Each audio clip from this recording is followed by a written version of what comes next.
Hello everyone, welcome to one stop study, unique way of learning.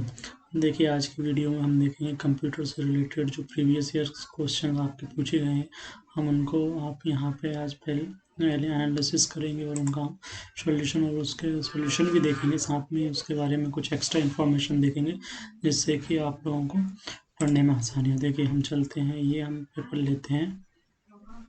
ये देखिए, RI 2015 राजस्व विभाग के RI का ये पेपर है। यहाँ पे हम कंप्यूटर संबंधी ज्ञान देखते हैं।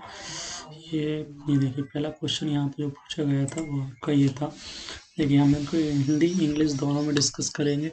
सबसे पहले क्वेश्चन पूछा गया था कि इनमें से कौन सा एक नॉन इम्पैक्ट प्रिंटर का उदाहरण नहीं है। देखिए, प्रिंटर जो होते हैं वो दो तरह के होते हैं। एक होता है आपका इम्पैक्ट प्रिंटर और एक होता है आपका नॉन इम्पैक्ट प्रिंटर। ठीक है, तो यहाँ पे हम बात करें inkjet, laser and thermal printers, तो ये आपके आते हैं नॉन इम्पैक्ट प्रिंटर। वहीं डेजीव्हील प्रिंटर की बात करें तो ये आपका इम्पैक्ट प्रिंटर होता है। डेजीव्हील के अलावा डॉट मैट्रिक्स प्रिंटर भी होता है, वो भी आपका इम्पैक्ट प्रिंटर की कैटेगरी में आता है। तो इसका सही आंसर जो होगा वो इसका आंसर होगा आपका डेजीव्हील प्रिंटर। ये हमारा इम्पैक्ट प्रिंटर नहीं है, ये आपका हमारा नॉन इम्पैक्ट प्रिंटर है। ठीक, इसके बाद हम नेक्स्ट क्वेश्चन देखते हैं। एक ऐसा कंप्यूटर वायरस जो स्वतः दूसरे कंप्यूटर प्रोग्राम में जुड़ जाता है उसे कहते हैं। तो इसका जो आंसर होगा वो आपका ट्रोजन हॉर्स। ट्रोजन हॉर्स एक ऐसा कंप्यूटर वायरस है जो कि जो जो जो स्वतः दूसरे कंप्यूटर प्रोग्राम में जुड़ जाता है, इसको ट्रोजन हॉर्स बोलते हैं। ठीक, ट्रोजन हॉर्स ऐसा कंप्यूटर। नेक्स्ट क्वेश्चन है, कर्सर को टेक्स्ट लाइन के ऊपर मिलाने के लिए कौन सी की को दबाना पड़ता है। तो कर्सर, देखिए, जब हम MS वर्ड में टाइप करते हैं, MS वर्ड में जब हम टाइप करते हैं तो यहाँ पे एक लाइन है हमारी, ठीक, और एक सेकंड लाइन है, यहाँ पे हमारा कर्सर है सपोज। तो इसको जब हम इस स्टार्टिंग में लाने के लिए जिस की का यूज़ करते हैं वो हमारी पेज अप की होती है। ठीक, तो यहाँ पे हमको याद रखना है कर्सर को टेक्स्ट लाइन के शुरू में लाने के लिए कौन सी की दबानी पड़ती है।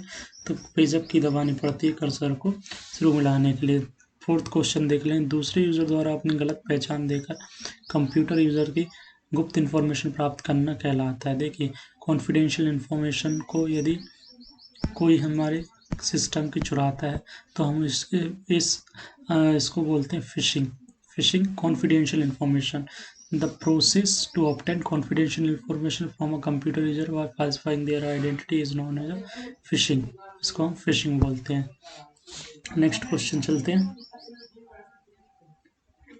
CPU एवं वह मेमोरी एक्सटर्नल मेमोरी के मध्य एकल आधार प्रदान सिंगल ट्रांजैक्शन को क्या कहते हैं। तो यहाँ पे जो बस साइकिल होता है उसको हम बस साइकिल क्या करता है कि जो आपकी एक्सटर्नल मेमोरी है और CPU है उसके बीच में एक सिंगल ट्रांजैक्शन करता है। इसको ये किस साइकिल के द्वारा किया जाता है, ये आपको बस साइकिल के द्वारा किया जाता है। नेक्स्ट देख लेते हैं, इनमें से कौन सा एक ऑपरेटिंग सिस्टम नहीं है। विंडोज़, क्रोम, विंडोज़ विस्टा, ये यूनिक्स। तो देखिए, ऑपरेटिंग सिस्टम देखिए विंडोज़ 10 होती है, विंडोज़ 7 होती है। यहाँ पर ऑप्शन है विंडोज़ 7। तो क्रोम जो है वो आपका क्या है, ब्राउज़र रहेगा। क्रोम आपका ब्राउज़र है, तो ये आपका ऑपरेटिंग सिस्टम नहीं है, तो इसका आंसर होगा क्रोम। इनमें से कंप्यूटर की प्रमुख क्रिया नहीं है। देखिए, data input, data processing, data संग्रहण, डेटा विश्लेषण। तो ये जो तीनों हैं ये आप मेन कंप्यूटर काम करता है। डेटा प्रोसेसिंग करना, उसको स्टोर करना, उसको एनालाइज करना, ये सब कंप्यूटर के द्वारा किया जाता है। लेकिन डेटा इनपुट आपका यूज़र करता है। ठीक, तो ये मेन इसका फंक्शन नहीं है।